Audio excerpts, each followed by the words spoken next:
Are you listening? This ain't no quiet thing. We're screaming out our lungs. Hey, are you listening? Hey, are you there? Hey, are you listening?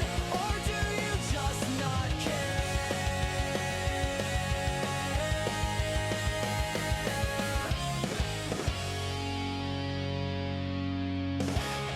Well, hey, are you listening? This is a podcast exploring the past, present, and future of Christian music. My name's Joel. I'm here with my good friend Brandon, and we connected over a mutual love of some artists, but also have kind of different tastes along the way. And so we get to experience some new stuff from each other while inviting some friends along for the ride. We are going to have a friend back with us today in just a little bit, but Brandon, how's it going? That's going good. Yeah, anything exciting happening in your life? Oh man, this is when life kind of gets busy for me. You have the mix of different stuff that are going on, with Easter coming up and whatnot. There's also the racing at Darlington a few weeks ago. So it's a busy time of the year just between Easter and NASCAR and all that good, the passions of my life. Yeah, if you guys didn't know this, Brandon commentates on things other than Christian music out there. Brandon, you've got a whole NASCAR thing going on. You want to tell the people? It's a cool thing. A couple years ago, I started volunteering with the North Carolina Auto Racing Hall of Fame. It's an organization in Mooresville, North Carolina, and it's a nonprofit that supports Pharaoh's parenting. So all the proceeds go to victims of child abuse. And what they do is they kind of go in, and their goal is to reunite the family. So they offer classes to parents. So it's pretty cool. And I get to work with Don Miller. He founded it. He used to be the president of Team Penske. So if you don't know NASCAR, just when you see all the trucks riding around that says Penske, that guy owns all of that. So yeah, it's pretty cool. So I get to sit down with kind of the past, present, and future of motorsports and get to kind of learn more about their story and help them tell it to the masses. That's great. So you were involved in the past, present, and future of Christian music and motorsports all at the same time. It's weird because growing up, I thought, I'm just a weird kid that loves Christian music and loves NASCAR. And look at me now, on top of the world. Well, thanks for investing your life and time and energy in all those things. We appreciate it. And so, yeah, today, in just a little bit, our friend Zeke from Idle Threat is going to be back with us to talk about one of his favorite records, The Burning Edge of Dawn by Andrew Peterson. And so I'm kind of excited to dig into that with him. But before we do that, let's check the mail. Check the mail. Check the mail. Who, what, when, how, why? Check the mail. All right, Brandon, our question today comes from our friend Chris Blanchard, who asks this: why does so much modern CCM sound emotionally safe and spiritually vague compared to older Christian music scenes? Are we discipling people or just avoiding offense? That's a heavy hitter. Yeah. Yeah, what are your thoughts? Let's pull on the question again so I can get the full grasp of it. I hate whenever someone presents a good question and someone answers it like halfway. They're like, that's not what I meant. I'll say this to kind of get started. I do think that he's right. That much of modern CCM is pretty vague and safe compared to some of the risky stuff from the past. Yeah. Tell me your thoughts on that. Yeah, I think it's I think you always have kind of groups in areas. So with Christianity, you always have these groups, and I feel like it's almost like it changes over the course, where it's like this side gets bigger, that side gets smaller, or whatever. And I feel like that's always been there, is people who are like, how can we be safe with this and all? And I remember years ago, a friend of mine, I was like, yeah, we're going to a Me Without You show. And they're like, I don't want my son going to a bar. Which in hindsight, it probably was I shouldn't have been like, no, you should send your 15-year-old son to this bar. It's good. I probably should have worded it better. But I remember at the time, like, kind of explaining, like, I'm like, this band Me Without You, there's a lot of like grappling with like different stuff in the world. And I was like, he's going to leave there like asking better questions and all than going to Winter Jam. And she saw like a few of their songs and was like, nope, I don't like this. So for her, she was like, no, I'd rather him just go to like Winter Jam. And this sounds like, I don't mean for it to sound like this, but it's almost like be spoon fed like stuff. Cause it's like, I remember 10th Avenue North years ago, they were like, yeah, like the purpose of our music is we don't want to make it difficult for people to have to struggle. We want it to be, what we're singing about. Yeah. And, I think that like the problem is that I think you have people that are motivated by like money because they're like, yeah, it's easier just to be like, no, everything's all right. Like everything's good. Like we don't need to tackle tough questions. Yeah. Or it's easier just to say, just shut the door and not let those people in. We don't have to deal with them. And I think you have other people that like are like, oh man, like how do we discuss this? Or like, how can we, I don't know. Cause like, I know for me, I'm someone who feels like you don't want to, like get too deep into your faith like the first time. So there's people like I've chatted with that I feel like it's like over months of time. It's like having small conversations. Yeah. So it's like I could see someone looking at me and being like, well, if you really believed in God, you would step out and be like, no, we're going to talk about this. You're going to come to church or whatever. So I feel like you have people that like it happens and you have people that like there's good intentions. And I think you have other people that like it's not for good intentions. But I mean, I agree with you that I think it's very like ignorant to be like it's not like happening. Yeah. Because I feel like that is something that's kind of just taking hold. Yeah, I think if I had to pinpoint one thing that I would probably say to this question, it's probably like I feel like I can trace most of it back to like the worshipification of it all. Like the fact that we transitioned like from singers, songwriters, and bands writing about their lives and how Christianity like interfaces and intersects with it to like we're writing worship songs. Yeah. And like, this is what's getting played on the radio. This is what's successful. If we want to survive, we have to produce this kind of stuff. And unfortunately, like in a worship song, there's just not as much space to like wrestle. Yeah. And so I think that that's kind of why you get the feeling maybe that it's been that way. But I also agree with you that I don't think that that's true for everyone. Yeah.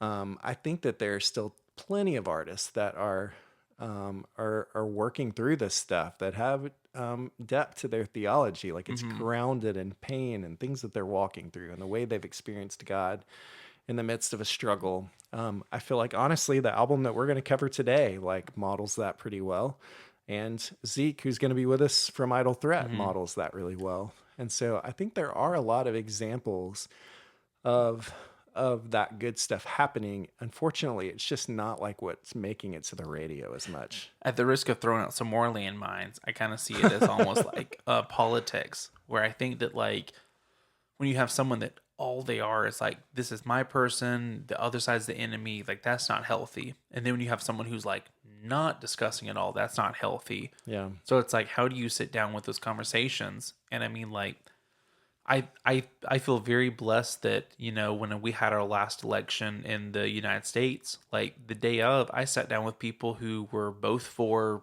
both of the candidates that were running. And it was two very healthy conversations. It wasn't like anyone being like a bad winner or someone being like a sore loser or whatever. It was just like, yeah, like here's where we're as a nation. And I hope we can move towards this, or we need to fix this or whatever. And I was just like, this is healthy because you don't have to choose one or the other. Like you can have, and I think even with this one, I think there's a time and place. And I mean, I used to definitely be someone who was like, everything on the radio is bad. And even like worship music, like I've mentioned before I started coming to church here, I was very anti like worship music. Yeah. And the more I've been here, the more I see like a time and place for it. And I think that you do need to ask tough questions, but there also needs to be a time that you can praise or you can relax and not need an encyclopedia to talk about it. Yeah. Well, Chris, we appreciate that question. It's a really strong one and a really good one. Don't forget that you can reach out to us with your own questions at heyareyoullisteningpod@gmail.com. Let's play a game. Let's play, it's time to play a game. Let's play, it's time to play a game. All right, Brandon, I got inspired for this game from a previous episode of the podcast when we had Brian Olson from Voda on, and we were covering his album Back to the Start, and there was a cover song on that album by the band Coldplay, Fix You. You remember this? Remember this conversation and how you were unaware that it was a Coldplay song. And so we're going to play a game called Christian Rock or Coldplay. And I'm going to give you lyrics, and I want you to tell me, is this a Christian song or is it a Coldplay song? Okay. All right. Okay. So, we'll start off at the top. Lights will guide you home and ignite your bones. I'm going to say Christian. It's a Coldplay song. Oh, man. In fact, it's the song Fix You that was covered on the Voda album. I was about to say, Capital Kings, guide you home. All right. We were born to be brave. Switchfoot. It sounds like a Switchfoot song. Is it Coldplay? It's not Coldplay. It's actually House of Heroes. Oh. Oh, man. I feel like I need to go ahead and stop playing this game. All right, here we go. Nobody said it was easy. No one ever said it would be this hard. Coldplay. That is Coldplay, the scientist, yep. You know what doesn't help is that I feel like I know like 2 Coldplay songs. So it's really just... I swear this time I mean it. Christian. It is, yeah. Maylene and the Sons of Disaster. That's such a vague line. Sing like the world is listening. Oh, man. Coldplay. That's the almost. Oh. What song of theirs? I don't know. In okay. true honesty, I will say that I used AI to help me formulate this game, so I don't have all the answers in front of me.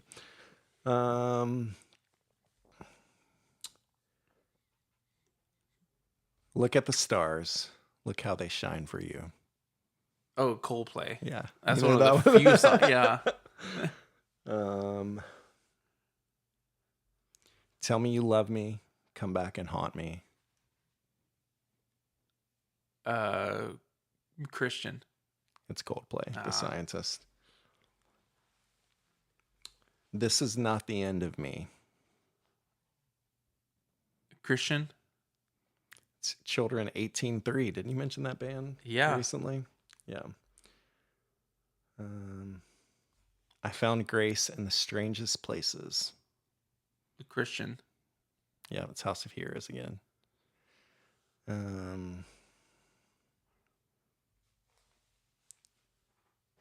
I hear Jerusalem bells are ringing.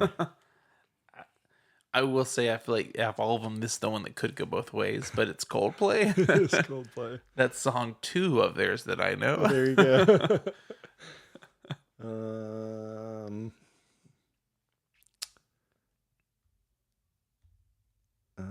Let's do one more. We are more than the sum of our fears. Oh, man. I feel like I was listening to this song recently, but if you're going to name the band, I'm going to be like, I don't know who that is. Christian. House of Heroes again. I tried to pull some that you would like maybe know. So, all right. Well, you did pretty well for not knowing much Coldplay music. I'm going to have to pull up which ones these are. I just know ChatGPT's got a weird relationship with House of Heroes. It keeps trying to tell me it's a tooth and nail band, and I've been trying to teach Chat GPT about Right. Christian music. Well, So I'm sure what you've been teaching it played into where I am with it today. So worked out well. Worked out well. All right. Let's just real quick talk about what we've been listening to lately. Anything for you, Brandon? yeah, I've been listening to I ordered it in the mail. I got the Fepeste This World Ain't Mine to Change on vinyl. Oh, nice. So I've been enjoying that. Velvet Blue was running a deal where if you spent, I think it was like $30, you got a free T-shirt. And I was like, you don't have to tell me twice. You were in. And so, was it not available on CD? I think it's available. I'm pretty sure. Yeah, it's available on CD. But I got that, and then I got the Rocky Valentines. They had, I think it was the Thanksgiving, the Happy Thanksgiving Cool. EP. Yeah. But it came with a bunch of stickers. Yeah. And one thing I'll say too about Velvet Blue is if you order something, they throw in all this free stuff with it. it's So they'll pretty throw in awesome. a bunch of like promotional items. And so I'm a huge fan of I Velvet have Blue. so many Jeff Cloud signed pictures because with every order he like takes a picture with a camera and then signs it. Oh, so yeah, there was a picture of an owl that came Yep. in there. And I was like, I don't know. Maybe it's a band coming out. Nope. And I was like, I don't know. He just does that with like all the orders. It's awesome. So I love that. it's super fun. For me, MXPX is coming to town pretty soon, and so I've been listening up a lot to that, just kind of in preparation. Are you going to that show? I think so. I don't. It's the same weekend as our anniversary, so I feel like I need to check with Jordan before I just go to a band I've never heard before. I might have an extra ticket if you don't have one already. Oh, okay. So let me know. But yeah, I've been listening to a lot of MXPX, especially there's like a few records that I never like spent a lot of time listening to. So I've been working through that. All right. Well, let's kind of dig into where we're going for today.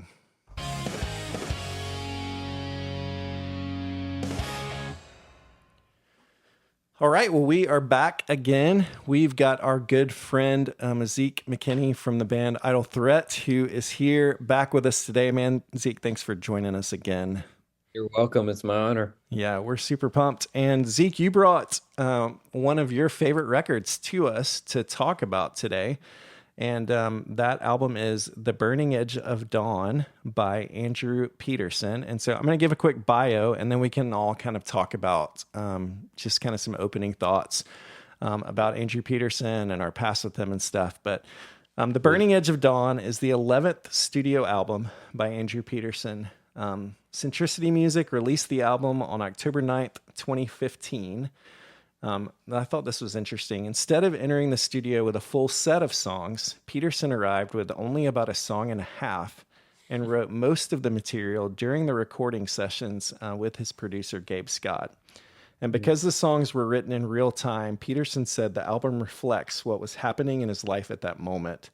What he described as seeing the first glimmers of sunrise after a long, painful night. So the themes revolve around suffering, faith, perseverance, and hope emerging after darkness.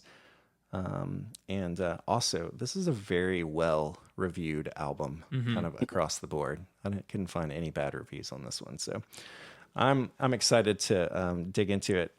Zeke, tell us a little bit, like when we asked you, you had a couple of ideas first. We talked about maybe a Reliant K record, but then you ultimately landed on this Andrew Peterson record. Why did you pick this one, and why is this such an important album for you?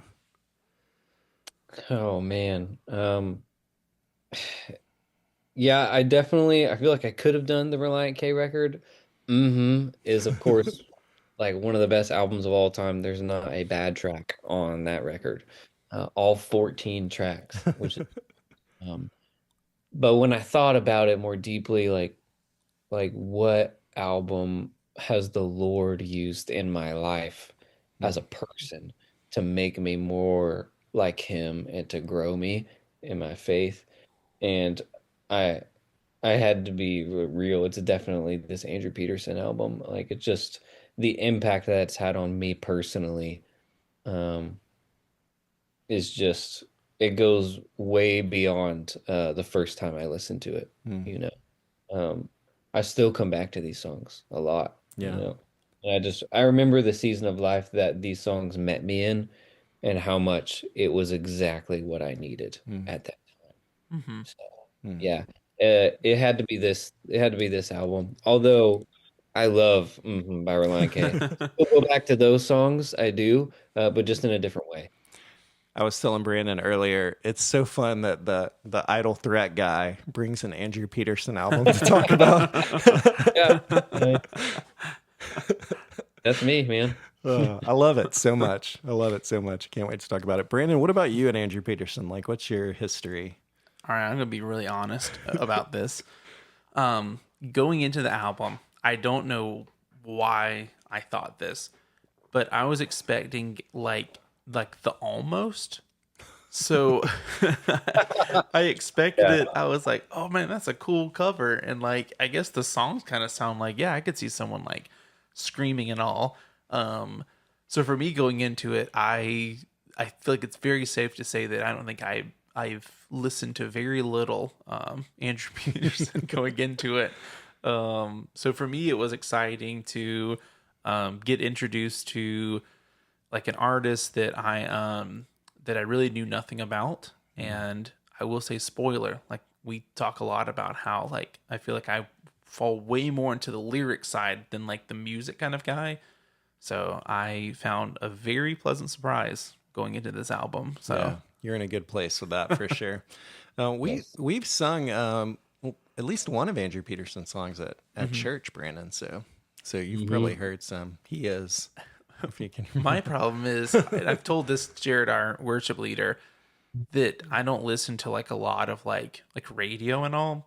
So whenever the songs do come on the radio, I think to myself like, oh, that's Jared's song. I don't think like I know Jared is singing someone's song. So Yeah. most of the time, if I was to listen to that song, I would probably be like, oh, that's Jackie's song. And be like, no, Yeah. that's Jackie is singing his song. That's funny. That's funny. I would assume it's probably Is He Worthy? Yeah, yeah, yeah, yeah. Great. It's a great song. For me, Andrew Peterson goes back a few years for me, probably not this far back, interestingly. I think I came across his stuff first, like with some of his like Advent music. Yeah. And then I really enjoyed his Resurrection Hymns record when that one came out. I also randomly have his his books that he wrote, the Wing Feather Saga. Oh, Um, I haven't read those yet, but I've heard they're good. Yeah, which is really cool. They are good. I read them with my kids when they were younger. But for me, the biggest thing probably has been last year, Brandon. You probably remember when we did our top 10 albums of 2025. One of my top 10 was his Liturgy, Legacy, and the Songs of Rich Mullins record was in my top 10 last year because I love Rich Mullins so much, and that record specifically, the cover of Liturgy, Legacy, and Ragamuffin Band by Rich Mullins, and so I kickstarted that before it came out, and so I think the vinyl might be on its way to my house right now, which I'm pumped about. So Yeah. Like right this very minute. Like yeah, I literally think it's in the mail right now. Oh, okay. So yeah, it Awesome. took a while for that thing to. Dude, I'm produce right there itself. with you. Love Rich Mullins, and I'm sure that's part of the reason why I also love Andrew Peterson. Yeah.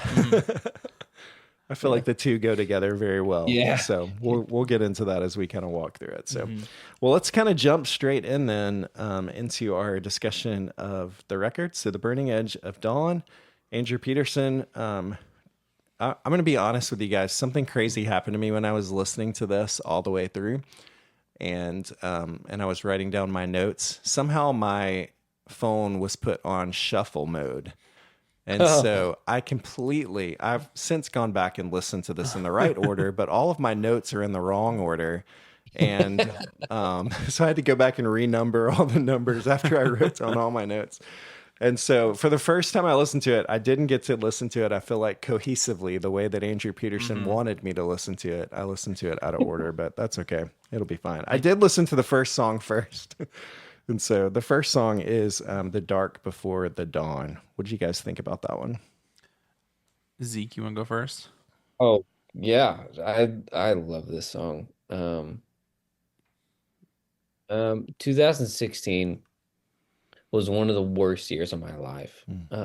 I went through a lot that year, and I lost one of my best friends in high school. Died in a motorcycle accident. We were 21, and it's that age where you think that's never gonna happen. You get that call that they're gone, and the words that you thought you'd never hear, that this person is gone who you loved so much. And it just, that happening sent me down like a spiral that year of just a lot of depression that I wasn't talking about, uh, and a lot of doubt in my faith. Mm-hmm. Like I to really doubt God's goodness because of suffering. Mm-hmm. And that is what this album is about. Yeah. God's goodness and suffering. And this song, I think, was one of the first songs that like really hit me. Mm-hmm.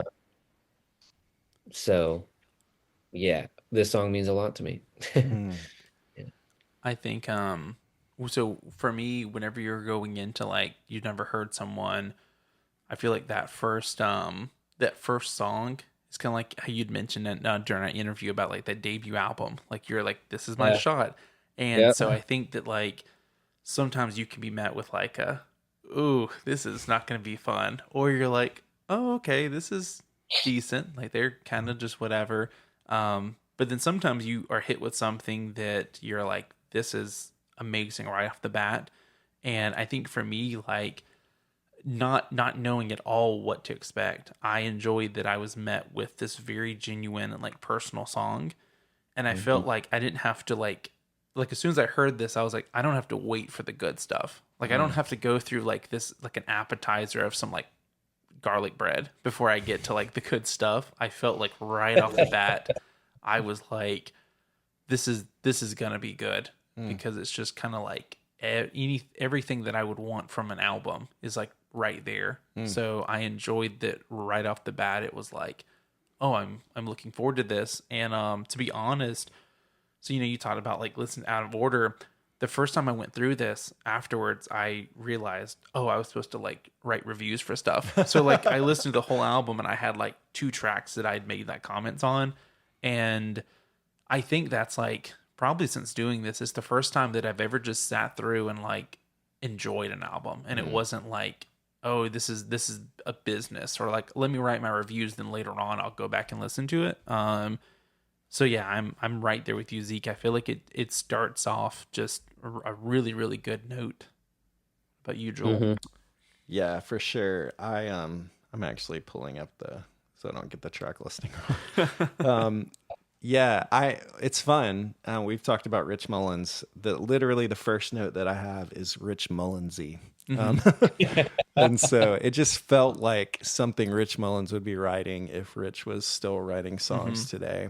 I loved everything about this track. I love the like piano like line that's like going down. Brandon usually brings the like talk about the lyrics, and I usually bring the talk about the music, but I feel like on an album like this you can't not have a lot of talk about the lyrics. And so I actually have most of my thoughts I feel like are there, even though I love what's happening musically too on this one. But yeah, I feel like this song sets up really well kind of like the theme of the record. It's like knowing that hope is coming and that it's around the corner, but still kind of being on the back edge of it in brokenness and experiencing things. I really like where this kind of like set the pace and set the tone for what's to come. So yeah, it was great. What were your thoughts, Joel, on Every Star is a Burning Flame? I like a lot the guitar that's coming in when the song kind of kicks in. Yeah. I wrote that I like story songs, like songs that kind of tell a story. And I felt like this was a really great example of that. And I kind of also wrote down Paul Simon on this. I got some like Paul Simon kind of vibes from it Yeah. in like a really good way. But yeah, and there was a line about I'm trying to remember exactly how it goes about a star being a burning flame to like a heart being a burning flame. But yeah, Yeah, it does. I thought there was some really good imagery. I really liked it. Yeah. What about you, Zeke? Yeah, this is one of the songs where I feel like on the album he kind of takes like a detour. Mm. It's not like the most like we're diving into grief Yeah. song. Yeah. So, like, hey, we're gonna like tell a story for a second. Uh, and it's almost like he's just painting a picture of like where he was, you know. But musically, I feel like it's one of the more interesting songs on the album. Like drum beat is really cool. There's a couple like drum fills in there. I'm like, oh wow, that was really groovy. And the guitar works good. I really one of the things I love about Andrew Peterson is that unlike most like Christian artists, unlike most like CCM like artists, like he's just willing to like be a storyteller, Yeah. just willing to be a poet. Mm-hmm. He's like willing to use like robust but like flowery language and like tell us use this lofty like words to like bring you into a story and write a beautiful and compelling way that almost feels like on K-Love you're not allowed to do that. Yeah. Yeah. And he just that's the rich moments, you know, that's like I'm going to write this song like in the most beautiful and compelling way that I can. Um and do it excellently. And he does that well on this song where he just like he's just telling a story Mm-hmm. and it's compelling. So This comes up a few times in some of these songs, but I enjoy that there isn't like a manual. Like he doesn't have like an instructional guide to like how to like produce an album, and I appreciate that because I think even sometimes with albums like this, it's like you're like, oh, you have to follow the story. So it's like there's a little bit of sad at the beginning, but then all of a sudden, oh no, he's already good. Like by track 3, he's everything's resolved for like our main character. And I enjoyed that like even following up, it's not like y'all said, it's like this detour of like here's like a little story. It's not like I don't have to comment more on like, well, let's talk a little bit more about the dark, or like the first track I'm talking about like, you know, like 6 in the morning, but now I'm going to talk about like 6:15 in the morning, you know, like it's kind of him doing his own thing. And so I enjoyed that I was already kind of picking up on like, oh, okay, like I enjoy this first track and I don't know where we're going now. Like I don't have it mapped out of, oh yeah, I know what he's going to do next. That's good. yeah, this song is kind of like, you know, if I'm being honest, I don't know what the point of this song is. I'm not sure what is in Andrew Peterson's mind, but I still find it compelling. Just the story of like I can just think of a time like where the first line, I pulled the car off to the side and walked along a starry hill in Idaho. Like all of a sudden I'm there. Like I'm on that hill and I just feel what he feels without him having to tell me what he feels. That right there is good storytelling. Right? That's good writing right there. And I feel like I've done that before. Songwriters take note, like mention states in your songs. Yeah. It's funny though, he does it later with Tennessee, and I'm like, I was immediately there, like when he does it. I know exactly what he's talking about. Tennessee. He does mention North Carolina. Yeah. When I heard that song, I started thinking about like, oh yeah, that time I broke down in North Carolina. I was like, I'm feeling this song. I love that. Yeah, it's like in the later on the song it says, I remember Mr. Green and I were walking down a busy street in Louisville. I'm like, who's Mr. Green? Got no idea. Right. But I can picture like me and a friend walking down a busy street in Louisville and feeling the next lines where he talks about the sign said Merton looked around and all the people passing by were shining like the sun and beautiful. Yeah, this is a great line. Like, Yeah. What's the point? I don't know, but you're bringing me into the story of the record, and that's meaningful, It right? is. And I think it fits really well as a second track because it's just a reminder of that, like, even I feel like in the midst of pain and Mm-hmm. difficulty and brokenness, that there's still these like glimmers and moments of joy that Mm-hmm. exist. Hmm. And so, But believe me, I'd love to sit down with Andrew Peterson and say, "What were you thinking when you wrote this song?" we'll have you guys back together on the podcast and we Sweet, yeah, can. love it. Track three, We Will Survive. Brandon, what'd you think about this one? So I really enjoyed something that like we see a lot is just the buildup of stuff. That it's like the track does, like at the beginning you don't say, okay, this is going to be a guitar one or anything like that. So it's kind of like you're seeing where's he going to take it. And I wrote down, it reminded me of a mix of Rich Mullins and Stephen Curtis Chapman. Mm. But what's funny is this auto-corrected in my notes to Rick Mullins. So I kind of laughed when I read that, and I just started thinking of like Rich Mullins is like, I don't know, like his cousin from like South Carolina or Rick. something. Yeah. So it made me just start thinking of like, oh, but so yeah, It'd that's be my it'd nose. be a totally different ball game if it was Rick Mullins. Yeah. Oh, Zeke, what about you? For We Will Survive. Yeah. Yeah. I love this song. Um, Again, it's just Andrew Peterson being really vulnerable Mm. and real. Um, Particularly about, his marriage.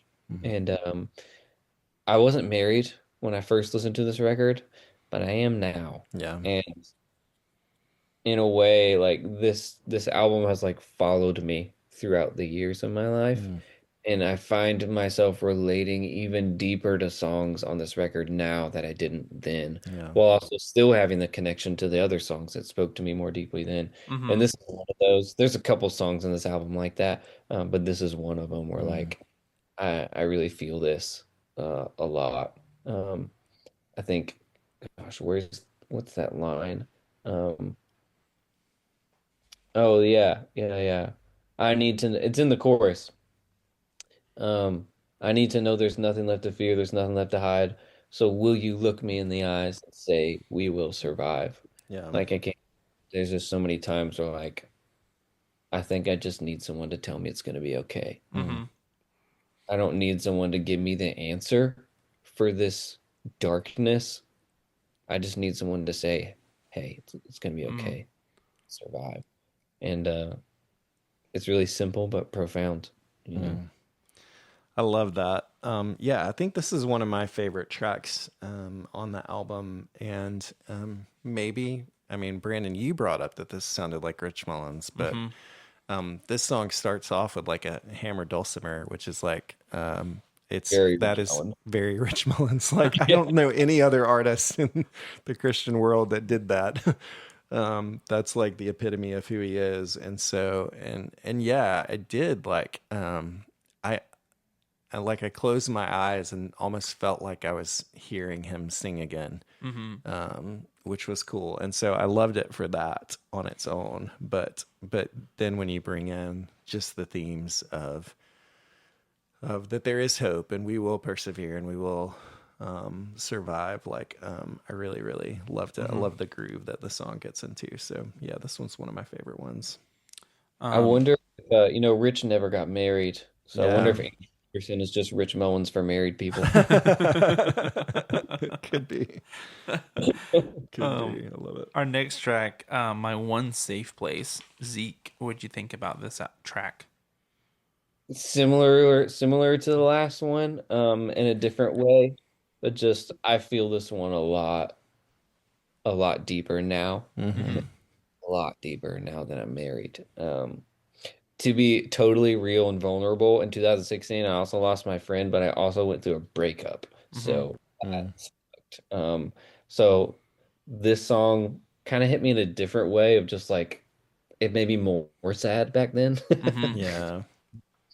But now it's just like I just feel what he's talking about. Like I feel like he's writing this album like one, honoring Christ Mm, as a steadfast light in darkness, and then also honoring his wife a lot on this mm-hmm. album. It's Yeah. like you just being there, like Yeah. just me through all this crap and being, as the song says, my one safe place. And I feel like I understand that a little bit more now, where it's like, man, sometimes my wife does feel like the only safe place, where I Mm-hmm. just Mm.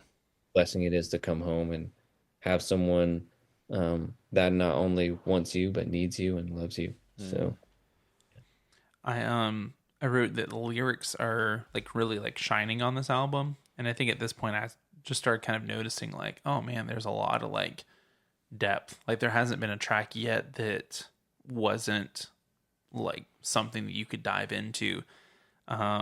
And I think what I love too is that this song is such a great example of a lot of times in the Christian world, I think like especially like in worship music, you start falling on the same descriptions of Jesus. So it's like everyone is saying like, oh, that's like a mighty flame, or it's like, it's as deep as the river goes, or whatever. Yeah. Like, and I love that the way Andrew puts it, it makes it feel so much more personal because it feels like he's sitting down going like, what is Jesus to me, or what is this going on? It's not just like googling like how do I describe the feelings I'm feeling right now. Mm-hmm. I think it's like the difference is like right now if I just googled like what love is versus like if someone came up to me and I just took time to think like what does love mean to me, like if I take that time it's going to mean so much more than me just finding like the Google, like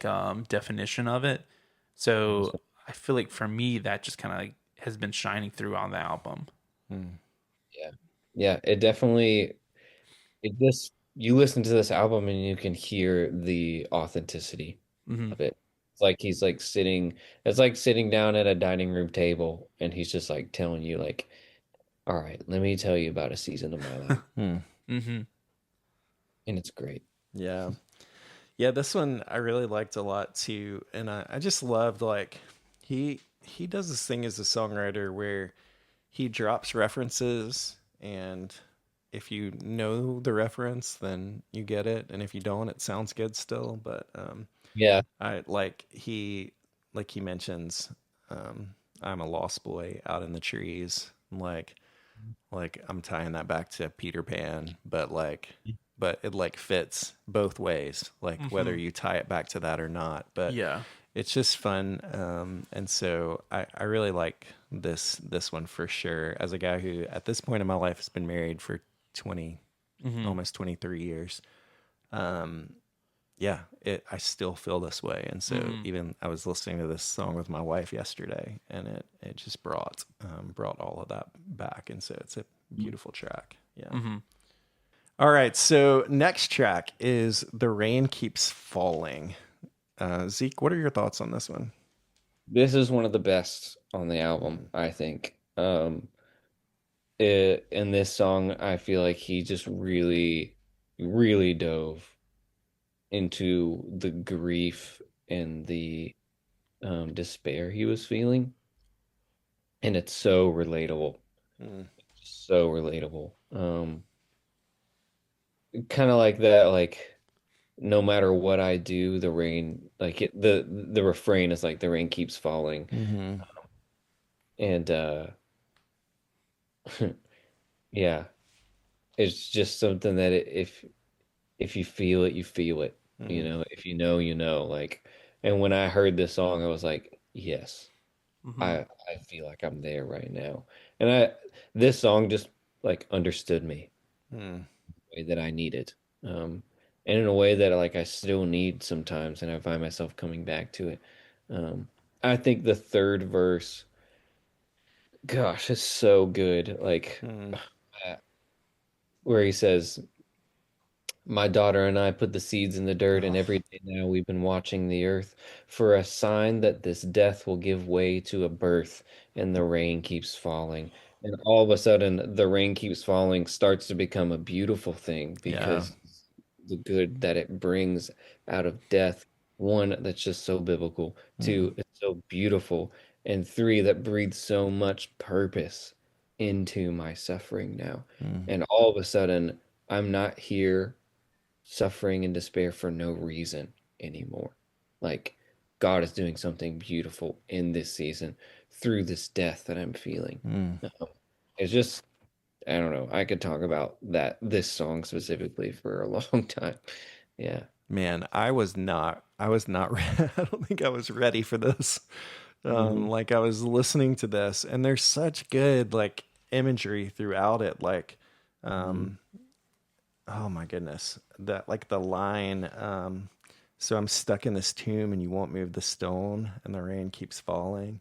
The one, the one that got me, there's a woman at home and she's praying for a light. My children are there and they love me in spite of the shadow I know that they see in my eyes.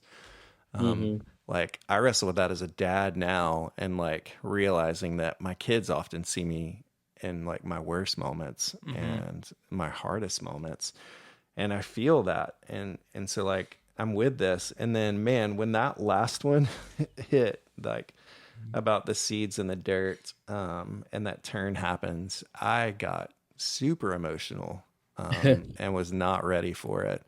But I'm like, I, even as like a songwriter myself, like I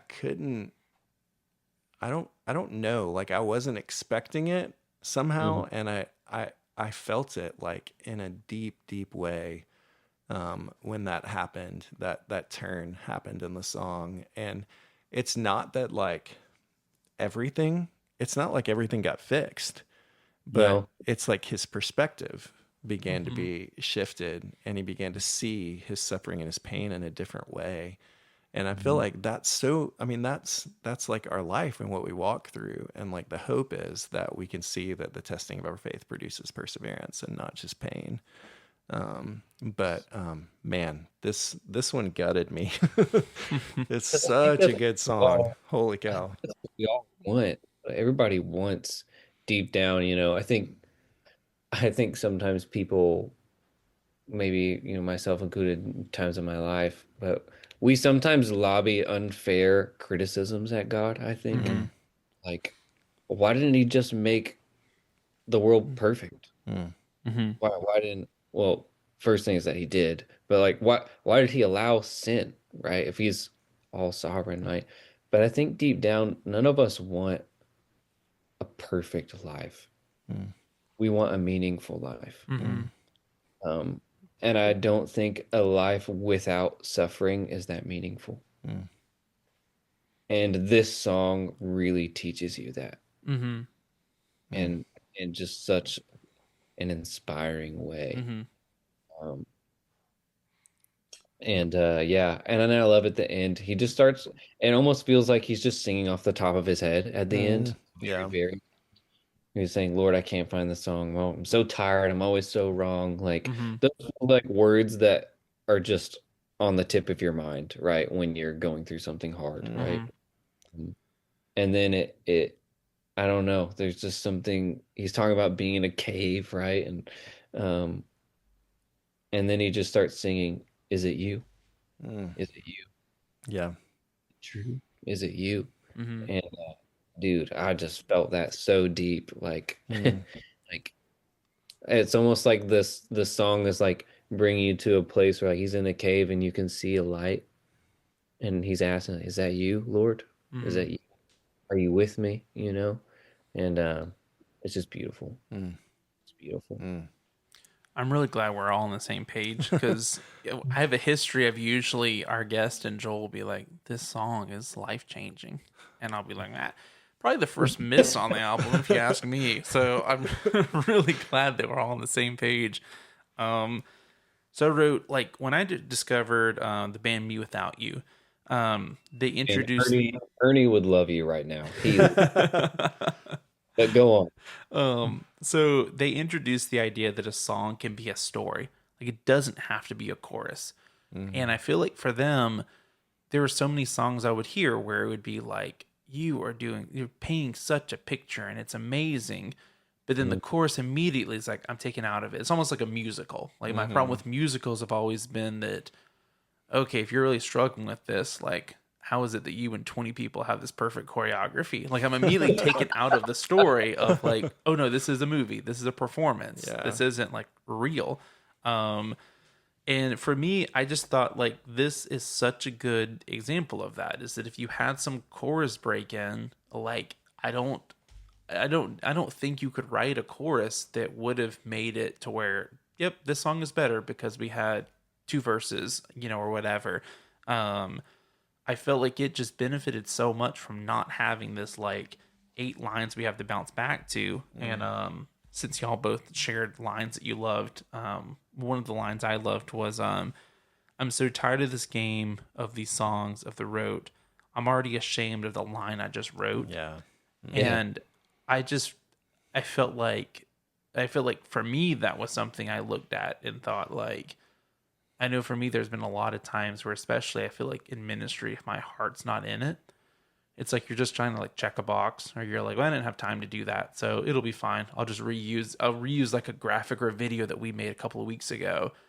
And it's just immediately like, yeah, this isn't fulfilling because I didn't take the time. Like I tried to like bypass this or whatever. I feel like for me, this is probably my favorite song off the album.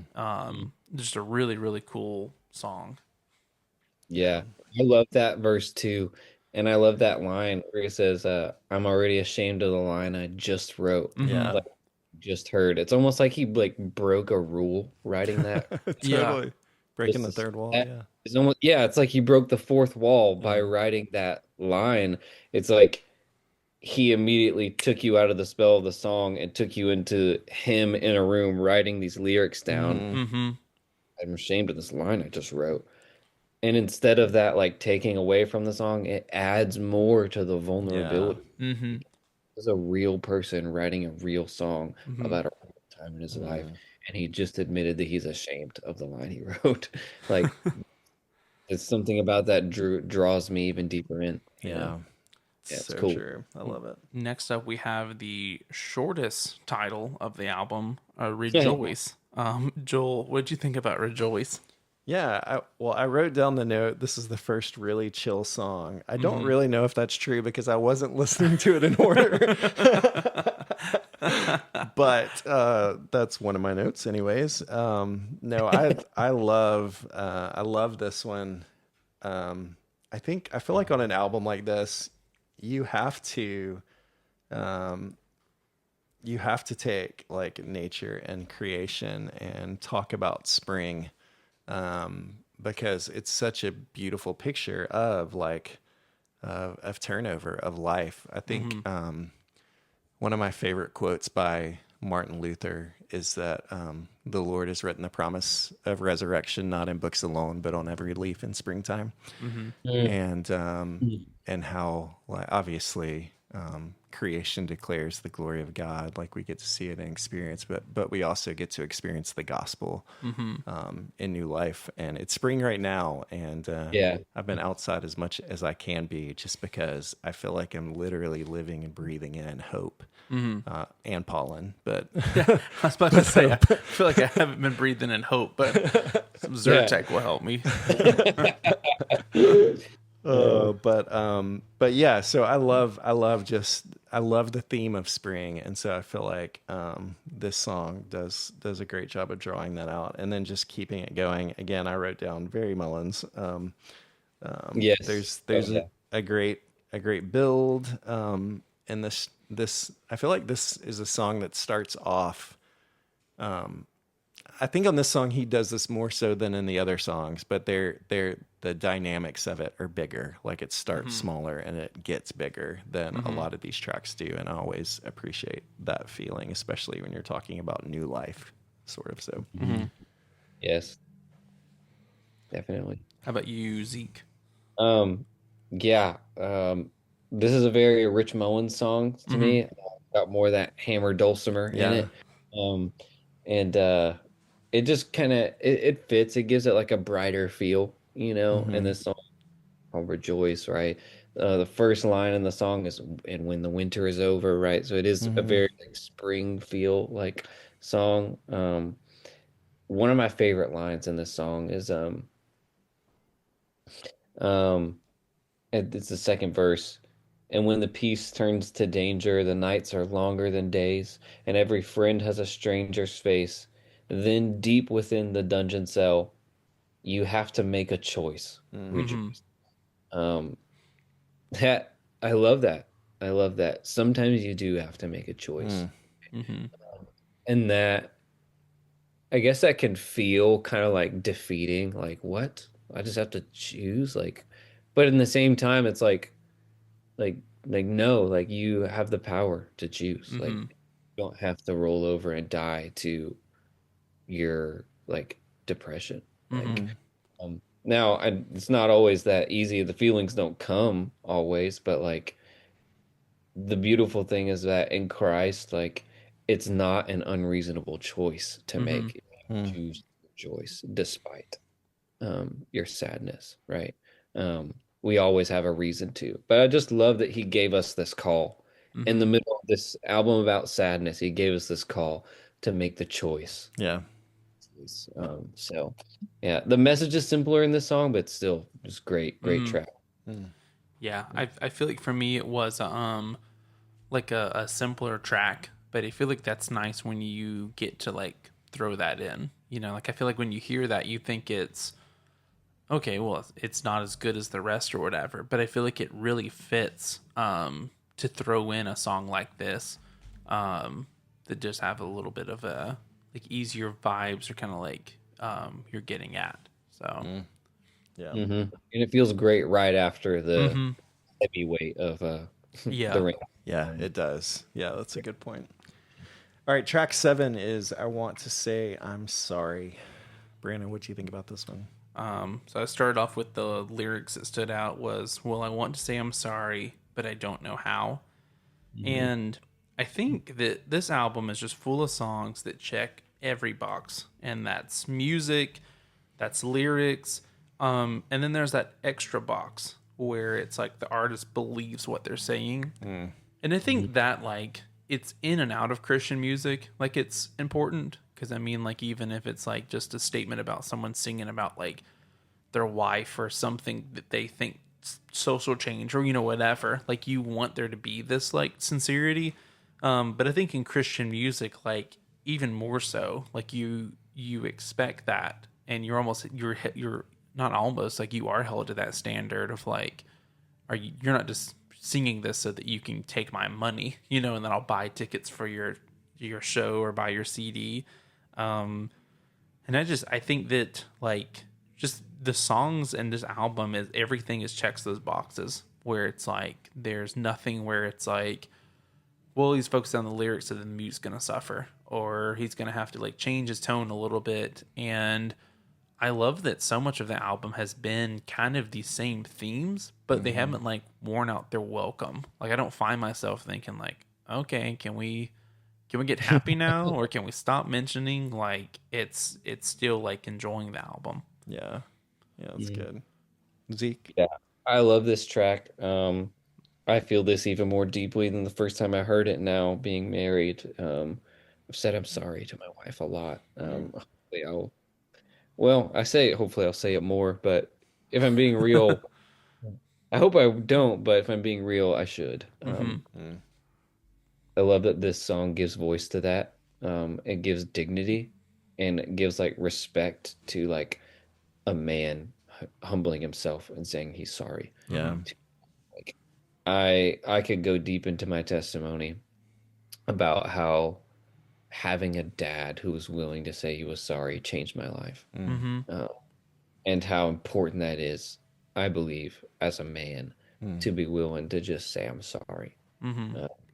and how hard that is a lot of times. I think our culture preaches against that and preaches wrong views of manhood. Yeah.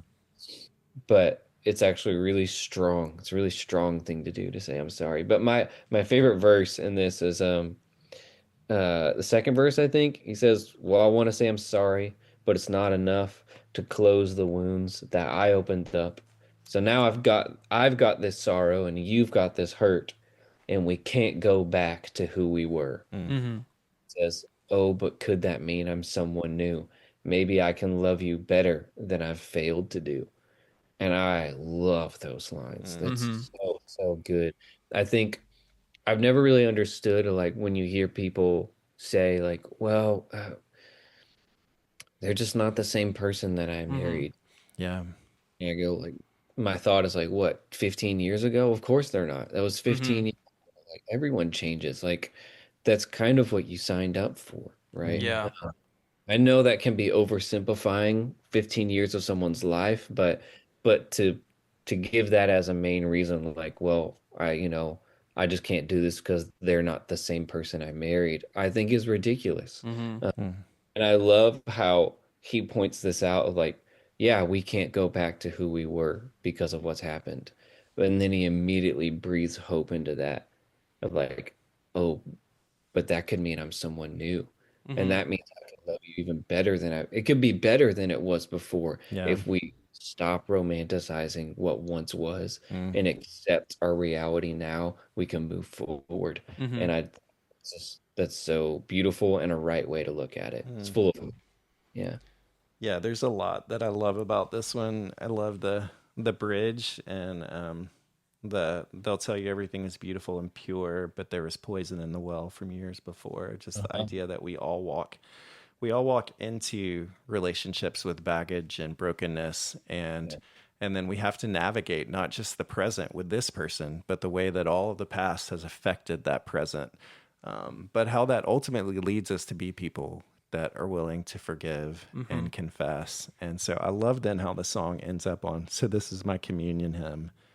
I want to sit beside you at the feast, my friend, again and again Yes. and again and again. Just this idea of remembering, one, who we are now in Christ, Mm-hmm. but two, always being people that are willing to confess to Mm-hmm. each other, even to our spouse. Yeah, I think it's beautiful. Right. So Another Martin Luther quote. One of the is I think he said the whole of the Christian life is repentance. yeah, Mm-hmm.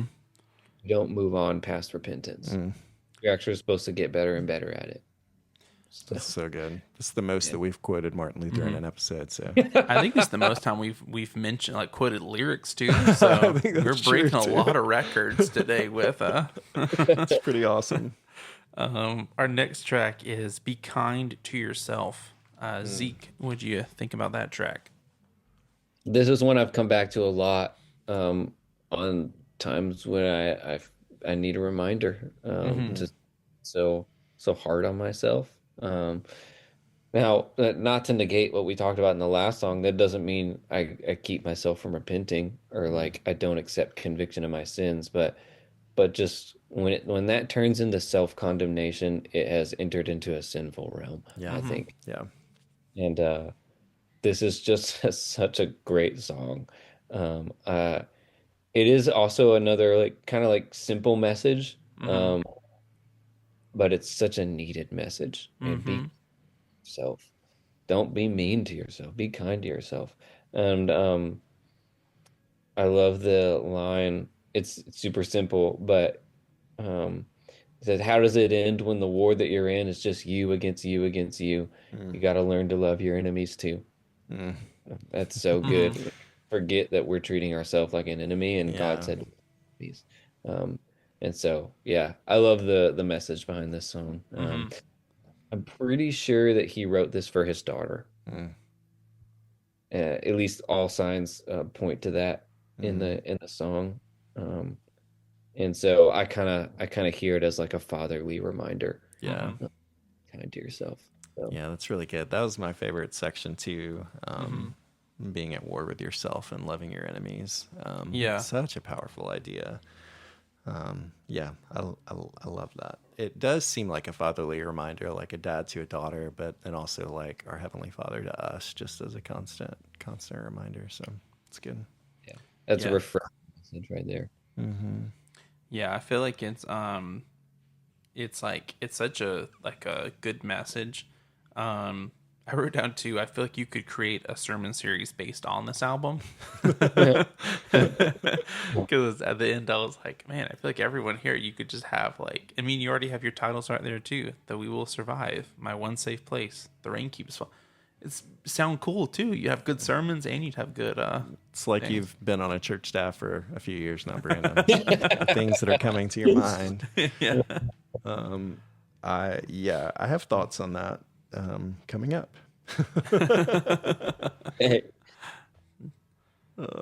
Cool. All right. So next track, I'll have to re-pull up my thing.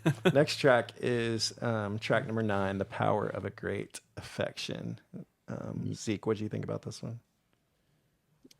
This might be my favorite song on the album. Yeah, I love this song. Come back to it a lot. Um, it's actually in my Instagram bio. I I once heard a story. I don't know if this is where this came from, but I once heard a story that in a country in Africa, I'm not sure where, it might be a region of Africa, but whenever like the body of Christ in that region of Africa, whenever someone was saved, they wouldn't say, "Oh, that person was saved." They would say that person was seized by the power of a great affection. I just thought that was like so beautiful, such a Yeah. beautiful way to describe like God's love overcoming my sin, you know? And I just love it. I love that. I don't know where Andrew Peterson was drawing from when he wrote this, but I've heard that phrase before, and I just think it's such a great way to describe what it means to be saved. And I love that this song within the album is again kind of a departure from the storytelling nature Mm-hmm. and to just kind of like a worship song, but Mm-hmm. not like a corporate K-Love or even like a corporate like Sunday morning, like just a Mm-hmm. person. Like I feel like I could hear Andrew Peterson just singing this alone in his room. Like it's almost like a testimonial personal worship song, and it just feels so pure-hearted to me. Yeah. And one of those that like I have like found myself singing over and over and over again throughout the year since I first heard it. So there's a famous 19th century sermon by Thomas Chalmers called "The Expulsive Power of a New Affection." Yes, I've heard that one too. Yeah, Yeah. that I think is kind of Is where that the where this idea of that comes from? comes from. Yeah. So Okay. I'll have to you can read it online. So Maybe the pastor that told that first story was wrong, but what what jumped out to me was the power of the phrase, yeah, right? yeah. He's by the power of a great affection. I just love that. I think they probably all feed just off of each other in a Mm-hmm. lot of different ways. But yeah. Building off what you said, Zeke. So like we've had a couple artists on here and I feel like I'm trying to like get this term going, but I because I was like I don't know how to kind of describe like what you were describing. And we've had a couple artists on here that we've reviewed like Fepeste and Chris Renzema, and I was like it's almost like you're looking through like their journal. Like you said, they're That, not writing this song to be like cool. There's gonna be songs across the country that are singing this on Sunday mornings. yeah, It's more yeah, of you're just like, man, it's not the most like beautiful or polished, but like this is how I guess it goes back to like describing. Like if I describe love to you, it's not gonna be this very well put together thing. It's gonna be me going like, oh well, this is the times like love's not this because this was a bad relationship with whoever, but like this is the really good things, you know, with love. So like it's gonna be very like kind of all over the place. Yeah. But at the end, like it makes sense. And I kind of feel the same way about that song. mhm. It's probably my favorite genre of music, whatever it is that you called it journal worship. Journal worship. Journal Yeah. worship. Worship. Yeah, yeah. My top 2 albums of last year fall in that category. So when John Van Dusen, "As Long as I Am in the Tin in This Body, I Will Make a Joyful Noise," fellow tooth and nail sort of current guy. I don't know if you've ever listened to his stuff, but it's so good. You And say John Van Dusen? John Van Dusen, yeah. Yeah. Oh yeah. I'm a Yeah. big fan. Yeah. He's great. I've been listening to a lot of his newer stuff, Yeah. like that new album he released. Yeah. got some really good songs It's on it. unbelievable. And then John Guerra, I his love, oh my gosh, yeah. Jesus, that record. Holy I cow. love John Guerra, man. Yeah. His like, past three albums have been so good. So good. All of Yeah. it. Oh my goodness. Yeah. I just get that was his Jesus record was my number one record last year. Just Really? incredible. Yeah. Yeah. But I loved his album Ordinary Ways. yeah, it's so good. It's so good. That song Let a Little Light In. You talk about a song that would fit on this record thematically, like Yeah, yeah. man, yeah, it's great. Yeah, I love this track. I literally wrote that down as a note. Love this one. I love that there's like a line about where is it? I want to make sure I get it right because I don't want to blow it.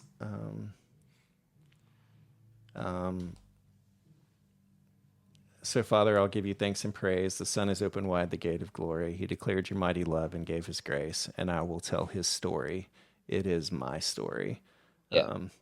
So good. Yeah. Turn to worship right there. Yeah.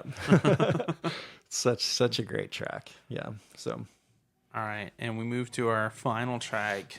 Joel, what were your thoughts on The Sower's Son? man, yeah. I don't know if this might be my favorite track on the record, and I probably have weird reasons for it, but we're about to, starting on Easter, step into a sermon series, John 14 through 17, called Abide. And so this song just connected to me because I've been spending a lot of time in those passages.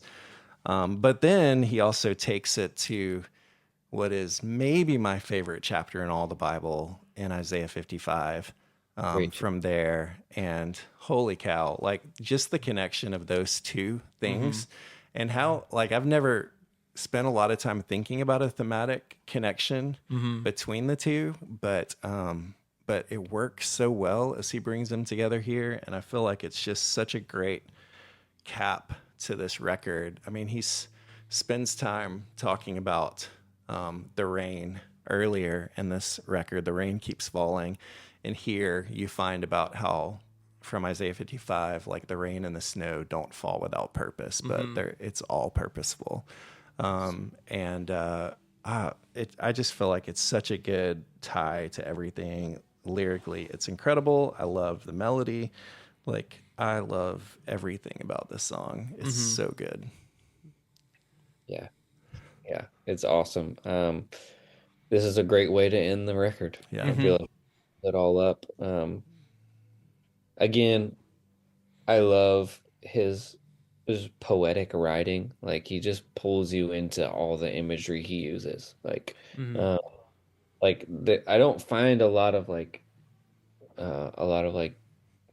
deeply Christian artists that write things like, "So I kneel at the bright edge of the garden, at the golden edge of dawn, at the glowing edge of spring when the winter's edge is gone." Like that just like uses so much like colorful language and like really draws you in.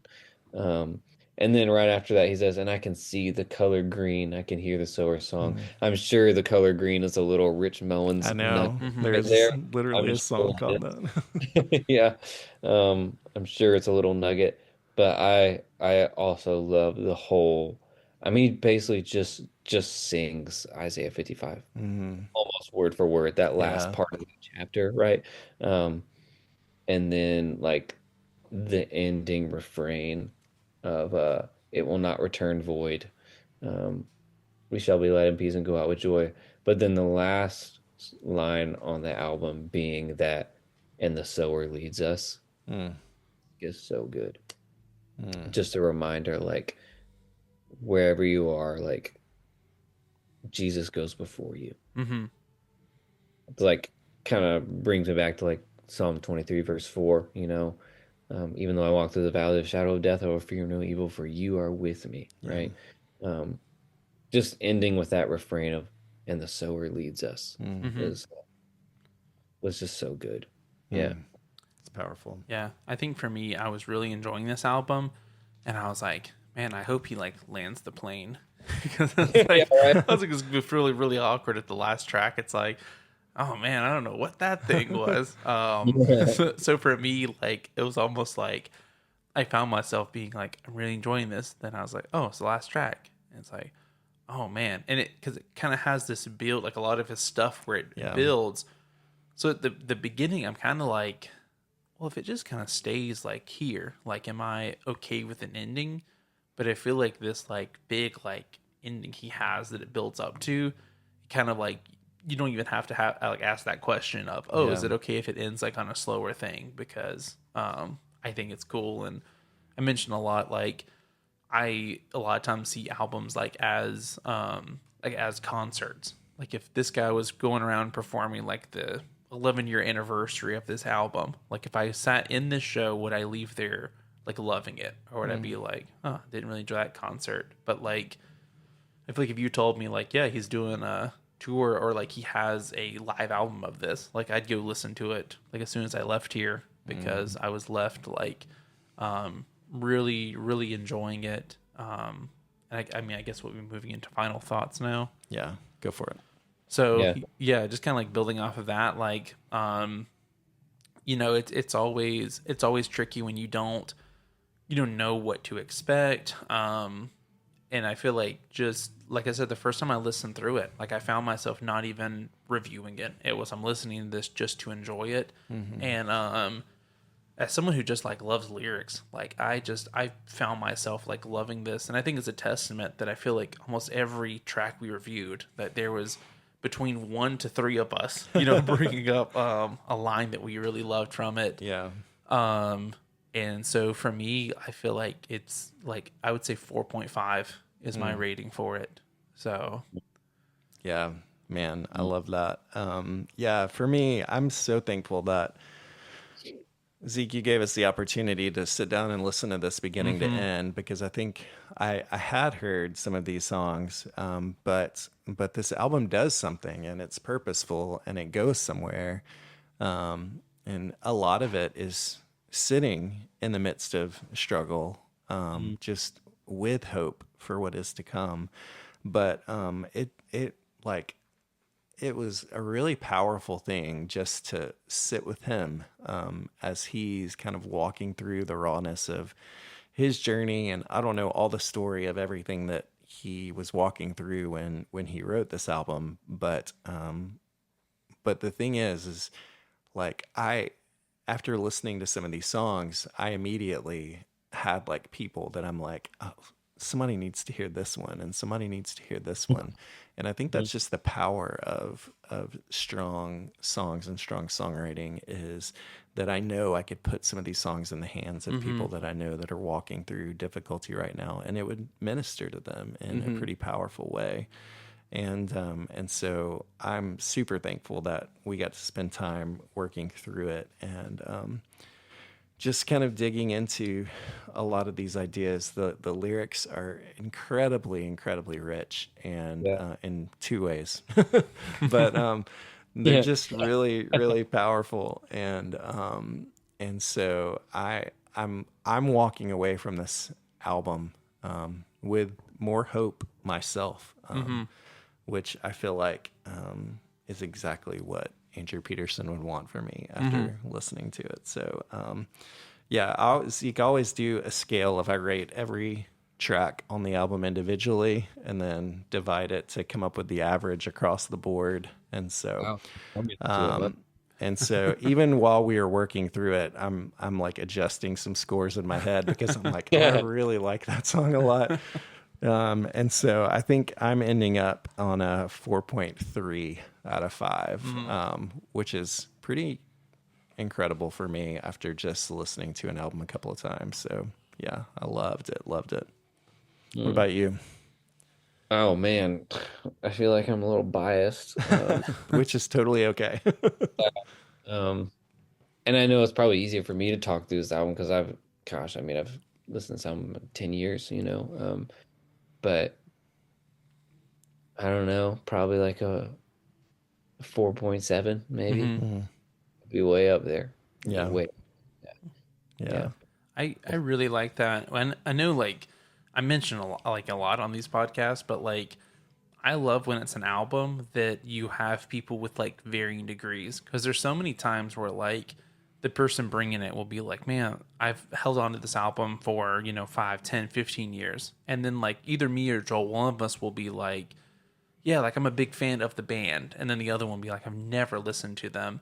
And to me, like, it's so cool to dive through, because I think as a listener, because like my mom will make comments about like, I don't know any of these bands. And most of the time I'm like, I don't know most of the bands that we're, covering. And to me, it's just so cool that as a listener, you get to have these like perspectives to where it's not just like all three of us being like, we all love this band, and for the next hour, we're just going to say amazing things. Like, it comes across as like, here's someone who's listened to this song and it has impacted their lives for, over a decade.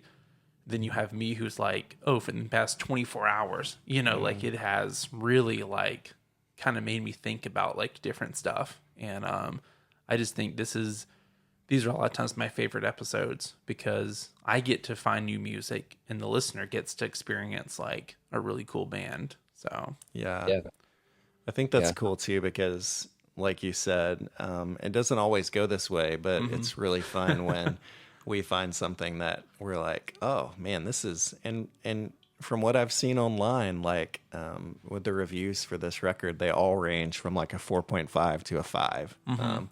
Because I honestly feel like this is one of those albums where if you sit with it and listen to it and read the lyrics as you're listening to it, I don't think you can help but walk away impacted by it in a pretty powerful way. And so, man, Zeke, thanks for bringing this. He did in my life for sure. He did. But yeah, of course, man. It was a pleasure. Yeah. Pleasure. This has been a lot of fun, just getting to hang out with you a little bit and kind of walk through these things together. And so maybe we can do it again down the road sometime. But man, we're really thankful that you took the time. I know you have a lot going on, and so I appreciate you hopping out of your schedule to spend some time with us and talk with us about this record, and earlier talk with us about Idle Threat and everything going on with you. We're just super thankful for you and everything that God's doing through you. So keep pressing on, man. Thank you, man. It was very encouraging to talk to you guys. I'm equally filled with encouragement and hope, and thankful for you guys. You guys as well. Keep going. Keep doing it. Keep doing it. You got it. We'll keep pressing on. Well, thanks again, man. We'll transition out.